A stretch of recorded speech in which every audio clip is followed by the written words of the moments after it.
देखिए, सबसे पहले एक बहुत सरल सी बात समझ लीजिए। जो लोग चलते फिरते नाम जप करते हैं, उनकी जिंदगी में बदलाव धीरे धीरे नहीं बल्कि भीतर से शुरू होता है। पहला बदलाव, मन शांत होने लगता है, लगभग 70% तक।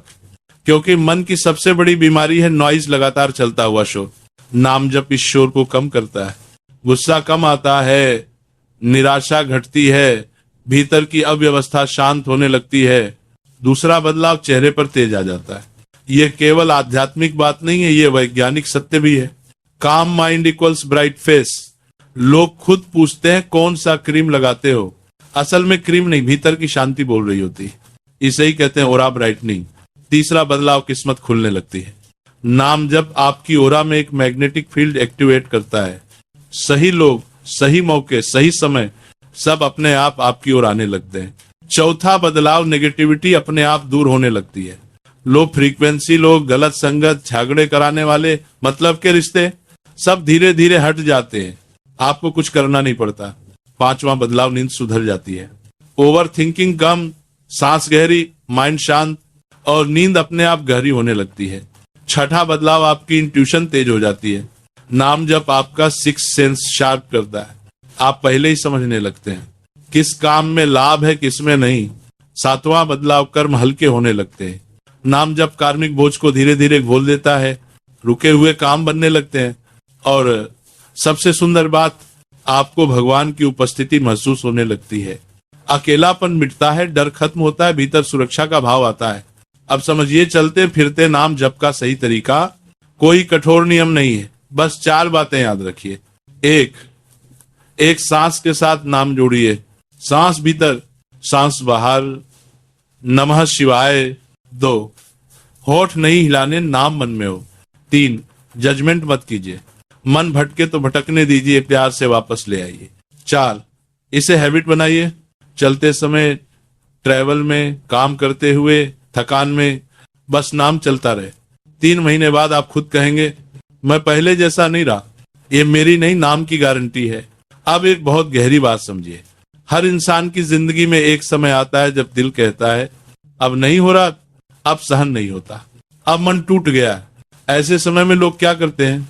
कोई रोता है, कोई चुप हो जाता है, कोई खुद को बंद कर लेता है और कुछ लोग गलत फैसले भी ले लेते हैं।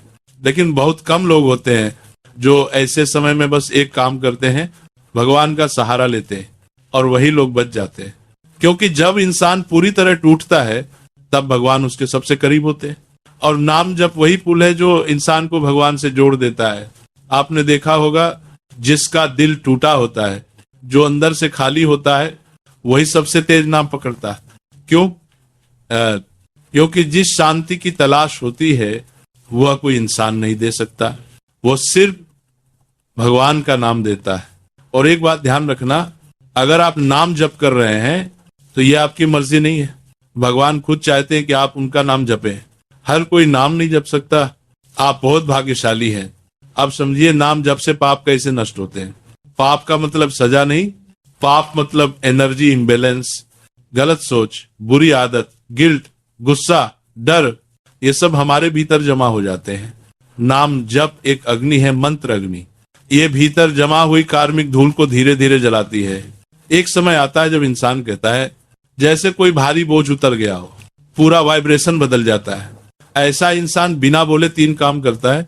लोगों को कंफर्ट देता है, लोगों को हील करता है, लोगों को इंस्पायर करता है, बस उसकी प्रेजेंस से। अब सवाल आता है, क्या नाम जप से किस्मत बदलती है? उत्तर है हाँ, बिल्कुल। डेस्टिनी 2 तरह की होती है, एक फिक्स जो जन्म से तय है, दूसरी फ्लूइड जो कर्म, ऊर्जा और माइंडसेट से बदलती है। नाम जप वही काम करता है जहां इंसान की मेहनत रुक जाती है, क्योंकि नाम एनर्जी पैटर्न बदलता है, ओरा ब्राइट करता है, कार्मिक ब्लॉक्स खोलता है, इनर कॉन्फिडेंस जगाता है।